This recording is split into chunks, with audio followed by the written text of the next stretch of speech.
Assalamualaikum. This is the second part of the topic, chapter 3, which is the research methodology. I hope you have listened to the first part of the video, which discuss on what is the research methodology and the definition of it and the suggested content for your chapter 3.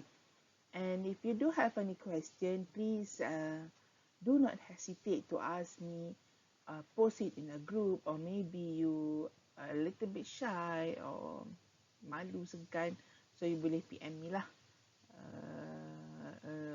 If you do have any question, don't keep it for yourself, or you can discuss it with your supervisor and so on. Okay. So a little bit recap. These are the suggested content. The first part is the introductions. We have discussed it. What should be in the introduction. And second part would be the project development methodology. And lastly is phases in the methodology. So the first part is introduction. So if some of you ask me, can I show some of the example for introduction? So this is the example of the introduction. So it talks about this is the system development. Nora Fasiha, dia guna evolutionary prototype model to develop the system. And then they introduce, it mentioned about what will be discussed in this chapter, and also what are the prototype that have been used to develop, that will be used to develop the system.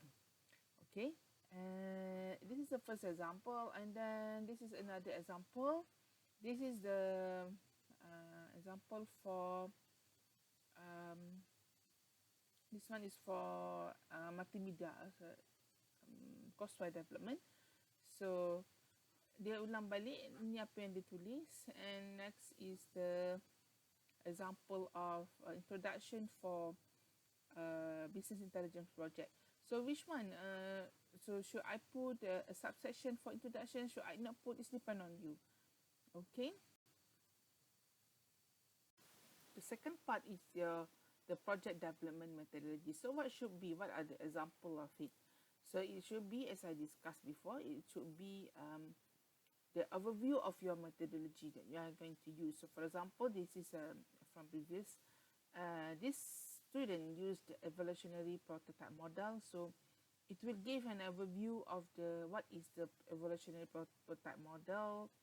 Okay, the diagram for phases in this project, and then it's also put the research approach and methodology, and in the table dia akan letak the phases, okay, and the activities, tools and deliverables.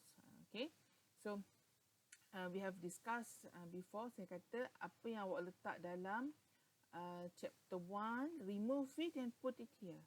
Okay, remove it and put it here. Okay, and then this is another example. So ini dibagi discussion on what is AD model. Okay, bagi about other phases in the AD model, the activities, the tools and the outcomes for for each phases. Okay. So they discuss on AD model. This is the AD model proposed by Kurt 2018. The overall. Okay. And then this is for CRIPS DM. So these students, dia pakai adopted from CRIPS DM.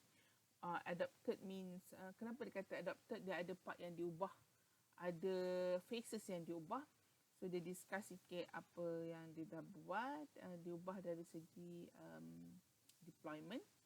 So itu untuk second part of the research methodology. Okay, the overview of your methodology. So di tempat atas. So the third part is phases in the methodology. So these are the example, the content of the chapter 3 for the methodology. So kalau ikut yang this content, 3.1 is an introduction, 3.2 is project framework, 3.3 is the first phase in the project methodology. So dalam ni project framework, first phase is planning, analysis, design, and then dalam design ada context diagram, data flow diagram, ada ERD, site map, user interface, project development, project testing and evaluation. So this is the first example. So what should be in each of the phases? So you have to understand in each phases apa sebenarnya yang perlu dibuat, dan dalam chapter 3 ni yang part 3, 3.3, okay, you should write what have been done and what are going to be done. Awak nak buat apa yang awak dah buat, and apa yang awak akan buat. Awak dah buat contoh analysis, planning and analysis, you may have done it. Project planning, awak dah buat Gantt chart. Okay, you dah buat project framework at the beginning and you have planned your Gantt chart, that's project planning. And then you have identified what is the problem. Okay, macam mana identify the problem?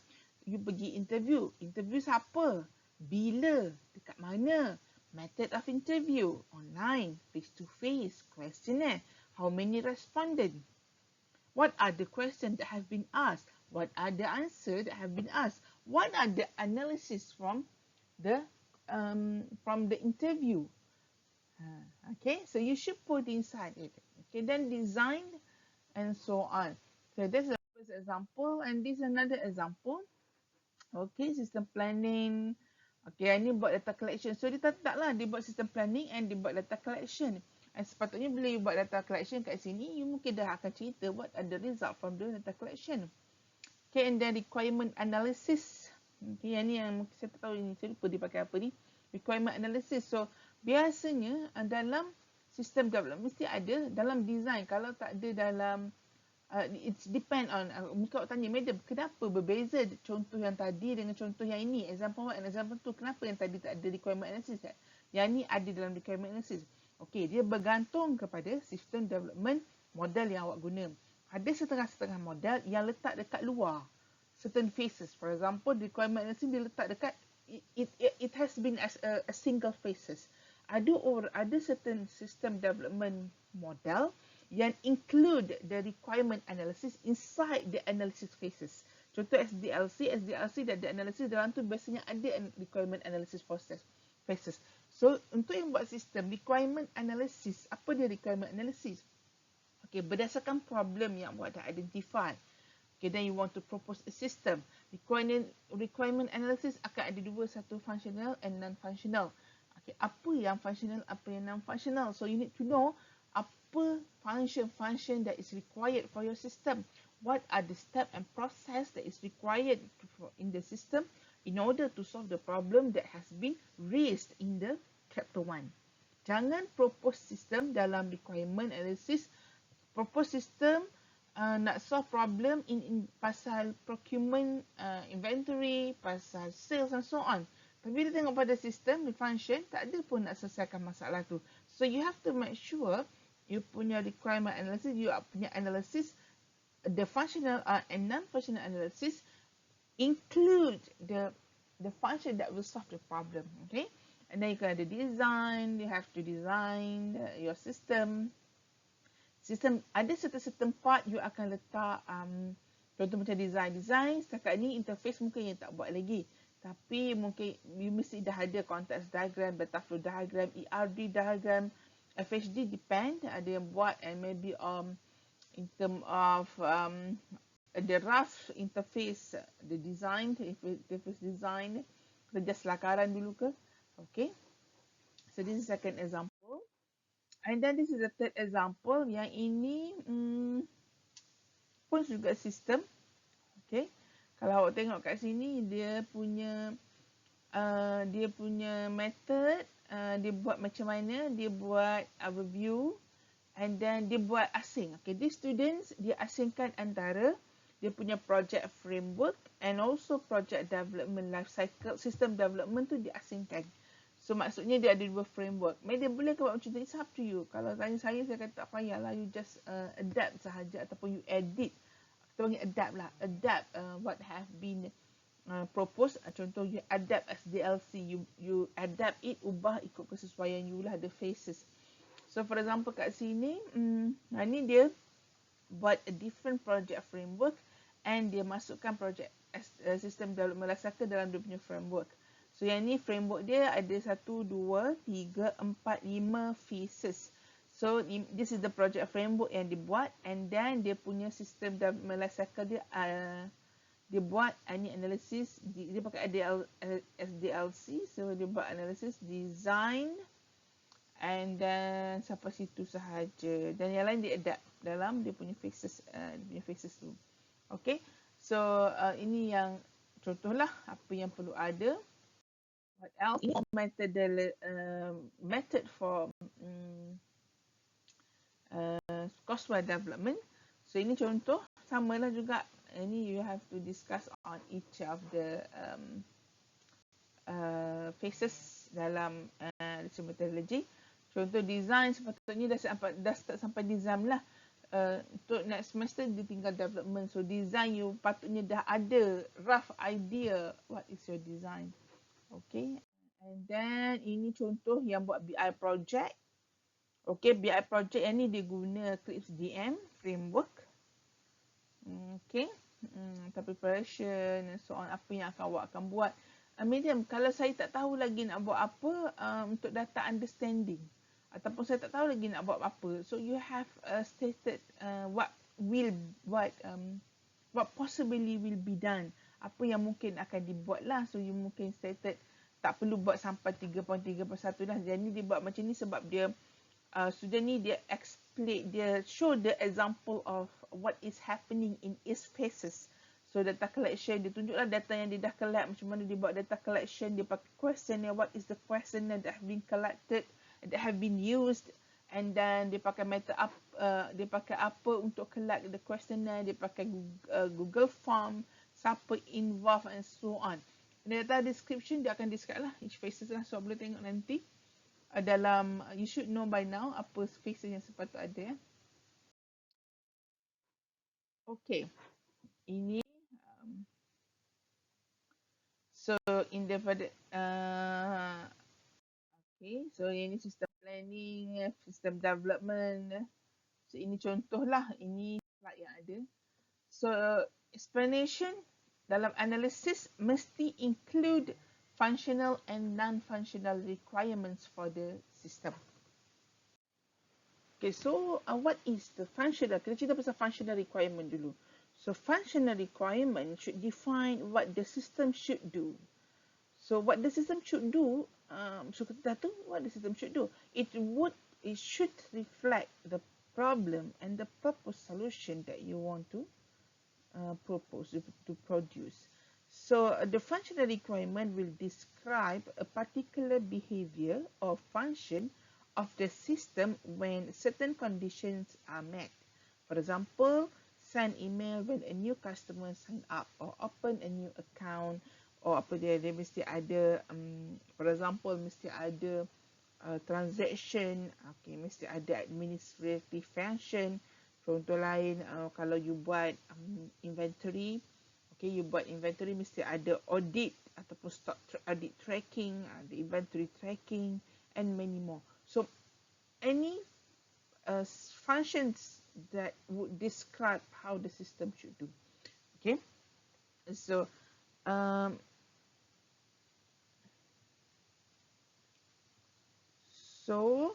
the non-functional requirement. So what is the non-functional requirement?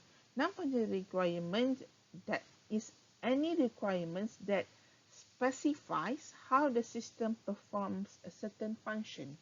Okay, how the system performs a certain function.